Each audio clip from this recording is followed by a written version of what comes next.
वोजेटको युवागो smart projector. I know market में इस प्राइस में बहुत सारे बेटर रेजोल्यूशन वाले प्रोजेक्टर्स अवेलेबल हैं, लेकिन सिर्फ रेजोल्यूशन ही इंपॉर्टेंट नहीं होता, बाकी बहुत सारे फैक्टर्स होते हैं। व्हाइट कलर का बॉक्स मिलता है, projector, remote, AUV cable, power cable, user manual और एक वारंटी।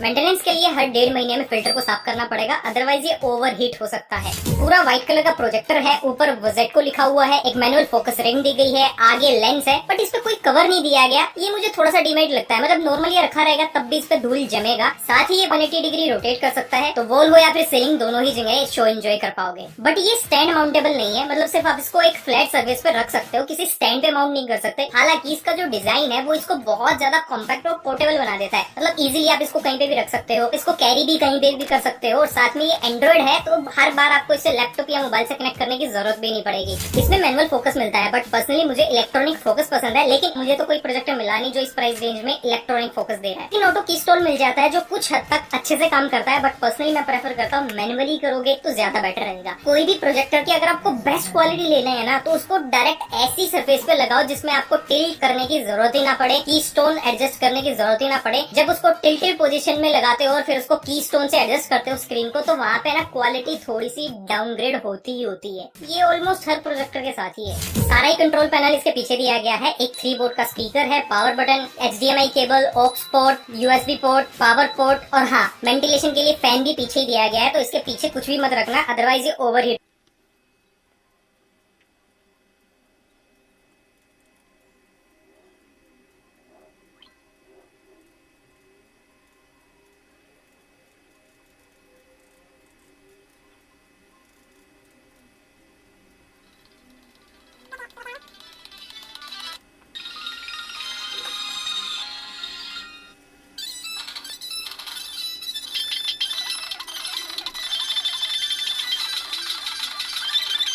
को फ्यूचर अपडेट्स मिलते रहे। फुल HD 720p पिक्सल्स का रेजोल्यूशन है और हाँ 4K तक ये सपोर्ट करता है। नेटिव और स्पोर्टेड रेजोल्यूशन में क्या फर्क होता है? देखो, नेटिव रेजोल्यूशन होता है एग्जैक्ट में कितने पिक्सल्स आपको उसमें देखने को मिलेंगे, मतलब जो बेस्ट पिक्चर क्वालिटी है वो निकाल के देगा। बट अगर वो 1080p को सपोर्ट कर रहा है, तो अगर आप उसको 1080p वाले सिग्नल्स दोगे तो वो उनको भी शो करेगा, बस उसको कंप्रेस कर देगा। अब 1080p 720 से तो बेटर होगी हमेशा ही, लेकिन वो ओरिजिनल 1080p या फिर बोलूं जो प्रोजेक्टर नेटिव 1080p दे रहा है उसके मुकाबले वो क्वालिटी उतनी नहीं होगी। तो आप नेटिव पे फोकस करो कि एक्चुअल में उसकी क्वालिटी क्या है, उसके हिसाब से आप अपना डिसीजन बनाना।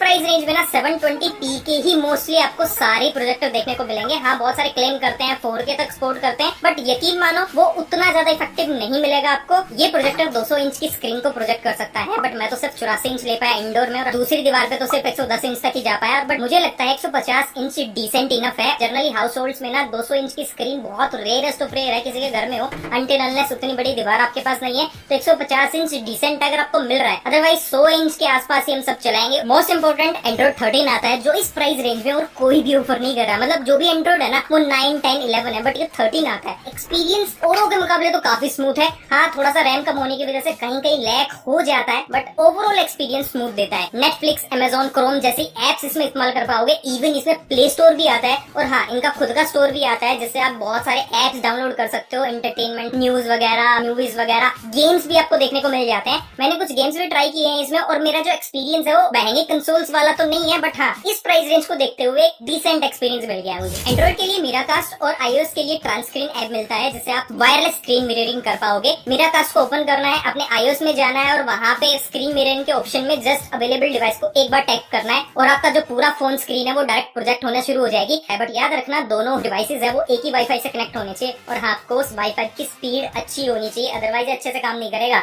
50,000 घंटे का बैटरी लाइफ है। अगर रोज 10 घंटे भी चलाओगे ना, तब ये 13 साल तक चलेगा। रहेगा, तो मतलब लाइफ की तो कोई दिक्कत होने ही नहीं वाली है। 1 साल की वारंटी मिलती है और बेस्ट पार्ट इनकी कस्टमर सर्विस बहुत ज्यादा अमेजिंग है। ब्लूटूथ 5, ड्यूल बैंड, वाईफाई 6 और हाँ 3 वोल्ट का स्पीकर काफी डिसेंट साउंड करता है। इसमें डिजिटली स्क्रीन को लाइन कर सकते हो, जूम इन जूम आउट का ऑप्शन है, फ्रंट बैक सीलिंग सारे ऑप्शन अवेलेबल है। जो मैक्स ब्राइटनेस है उसको आप अपने हिसाब से चेंज कर सकते हो, बट अगर आप एंड्रॉइड का इस्तेमाल करोगे तो वहाँ पे ब्राइटनेस चेंज करने का ऑप्शन नहीं आता। जो डिफॉल्ट ब्राइटनेस है उसी पे आपको चलाना पड़ेगा। एंड अगर आप किसी भी सोर्स से प्ले कर रहे हो तो वहाँ पे आप ब्राइटनेस को कंट्रोल कर सकते हो। हालांकि ज्यादा ब्राइटनेस होने के बाद ना क्लियरिटी वो वाला फील जो है वो नहीं आता है, बट जैसे बहुत ज्यादा डार्क सीन्स है और वो आपको दिखाई नहीं दे रहे हैं तो आप अपनी पिक्चर को यूजर में जाके ब्राइटनेस को चेंज कर सकते हो, जैसे आपको डार्क सीन भी क्लियरली विजिबल हो जाएंगे। पिक्चर के 4 मोड है, रेशो के 6, कलर टेम्परेचर भी सिलेक्ट कर सकते हो। मुझे पर्सनली स्टैंडर्ड मोड ज्यादा बेटर लगा है, बाकी आपकी चॉइस हो सकती है। साउंड के 5 मोड्स मिलेंगे, sleep timer, time by time और बहुत सारे ऑप्शंस इसमें मिल जाते हैं। अब 2 सिचुएशंस हैं, अगर आप एंड्रॉइड यूज करोगे और पिक्चर में डार्क सीन्स हैं तो आपको उन डार्क सीन्स को कंप्लीटली देखने के लिए ना पूरा अंधेरा करना पड़ेगा, कंप्लीटली अंधेरा, तब आप उनका मजा ले पाओगे। लेकिन अगर आप किसी सोर्स से प्ले कर रहे हो ना, थोड़ा सा ब्राइटनेस को बढ़ा के नॉर्मल थोड़ी बहुत लाइटनिंग में भी इजीली एंजॉय कर पाओगे।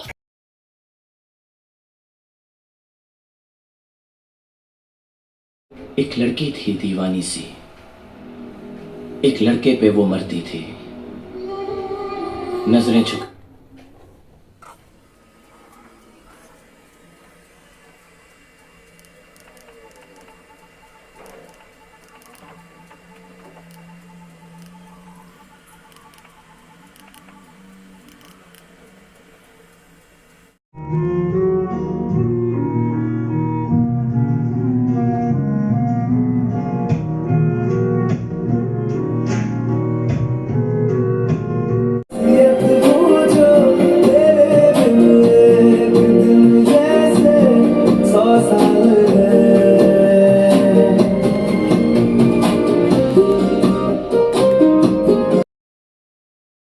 कलर्स की एक्यूरेसी बहुत ज्यादा अमेजिंग है। 5000:1 का कॉन्ट्रास्ट रेशियो आता है, विजुअल्स काफी क्लियर है और हाँ बड़ी स्क्रीन हो या फिर छोटी स्क्रीन हो क्वालिटी मेंटेन रहती है और ब्राइट सीन्स दोनों ही मोड के अंदर अच्छे से विजिबल है। साथ ही आईसेफ टेक्नोलॉजी का इस्तेमाल करता है, तो जो लाइट रिफ्लेक्ट होकर आती है उससे आंखों पे इतना ज्यादा इफेक्ट नहीं होगा। और रिमेम्बर, हर प्रोजेक्टर गर्मी छोड़ता है ना, इसको वेंटिलेटेड स्पेस में रखना। जितना ज्यादा प्रोजेक्टर गर्म होगा लेंस के खराब होने के चांसेस उतने ज्यादा बढ़ जाएंगे। एक खास बात है, ये प्रोजेक्टर पोर्टेबल होने के साथ साथ आप इसको सीलिंग पे, रूम में, बैल्कनी में, बाहर कहीं पे भी आप इसको एंजॉय कर सकते हो और साथ में ये एम्बिएंट लाइटिंग भी क्रिएट कर सकता है रात को सोने के लिए। और एंड्रॉइड होने की वजह से आपको बार बार कोई केबल कैरी करने की भी जरूरत नहीं है, जस्ट आपको पावर केबल की जरूरत है और ये डन। इसका रिमोट ऑलमोस्ट सारे ही काम परफॉर्म कर लेता है और गेम वगैरह खेलना है, सब कुछ करना है वो रिमोट से ही हो जाएगा। देखो इस प्राइस रेंज के अंदर प्रोजेक्टर का स्मार्ट होना, ब्राइटनेस इतनी अच्छी होना, इतना परफेक्ट और स्टाइलिश होना, ये सारी चीजें मिला के ना इसको one of the best projector बना देती है। ऑल इन ऑल अगर आप देखोगे तो ये एक डिसेंट पैकेज बना के देता है। बट इम्पोर्टेंट है, मेरा एक्सपीरियंस कैसा रहा।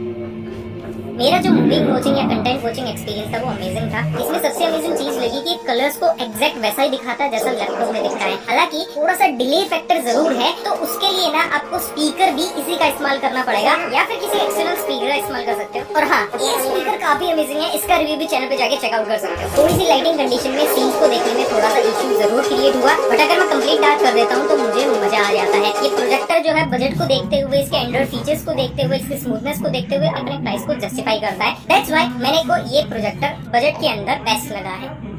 प्राइस एंड कंपटीशन की बात करें तो देखो इस प्राइस रेंज में 2 कैटेगरीज होती हैं, एक एंड्रॉइड और एक विदाउट एंड्रॉइड। अगर आपको एंड्रॉइड चाहिए तो डेफिनेटली ये वन ऑफ द बेस्ट है, क्योंकि दूसरे जितने भी एंड्रॉइड हैं या तो उनका एंड्रॉइड लोअर है या फिर उनमें ब्राइटनेस कम है या फिर उनमें रेजोल्यूशन कम है, मतलब कुछ ना कुछ कम देखने को मिलेगा। तो ये डिसेंट एक अच्छी चीज बनाता है। और सबसे इंपॉर्टेंट बात, इसकी जो डोर स्टेप सर्विस है वो काफी अमेजिंग है। लेकिन अगर आपको एंड्रॉइड नहीं चाहिए तो डेफिनेटली आप 1080p पिक्सल के लिए जाना, फिर आप 720p के लिए बिल्कुल ही मत जाओ, क्योंकि 720p ना अच्छा होता है but 1080p is the decent और बेस्ट मिलेगा आपको। और हाँ, अगर आपको और अच्छी क्वालिटी चाहिए और अच्छे फीचर्स चाहिए तो इसी का बड़ा भाई युवा एलाइट, जो कि 10,000 रुपए के प्राइस रेंज में मिलेगा आपको। उसमें इलेक्ट्रॉनिक फोकस वगैरह और काफी अमेजिंग चीजें मिलेंगी, तो उसके लिए जा सकते हो। लेकिन एंड्रॉइड लेने का एक सबसे बड़ा फायदा ये होता है कि आपको एक्स्ट्रा कुछ कैरी नहीं करना पड़ता। जैसे इसको वाईफाई से कनेक्ट करो और अपना मूवीज, नेटफ्लिक्स शो सब कुछ आपका इसी में चल जाएगा। और ये हैंडी भी है, पोर्टेबल भी है, उसके हिसाब से ये एंड्रॉइड होने के साथ साथ एक one of the best projector बन जाता है इन दिस सेगमेंट। फाइलिंग मिलेगा डिस्क्रिप्शन में, वहां से जाके आप चेकआउट कर सकते हो। और अगर आपके पास कोई प्रोजेक्टर आपने यूज किया तो उसका रिव्यू कमेंट सेक्शन में मेंशन करके जरूर बताना। और अगर आपको लगता है कि कोई प्रोजेक्टर इस प्राइस रेंज में इससे बेटर है तो वो भी कमेंट सेक्शन में मेंशन करके जरूर बताना। तो ये थी आज की वीडियो, होप आपको अच्छी लगेगी। तो लाइक, कमेंट एंड शेयर कर देना, चैनल को सब्सक्राइब कर लेना। बाय बाय, टेक केयर, मिलते हैं ऐसे अमेजिंग वीडियो के।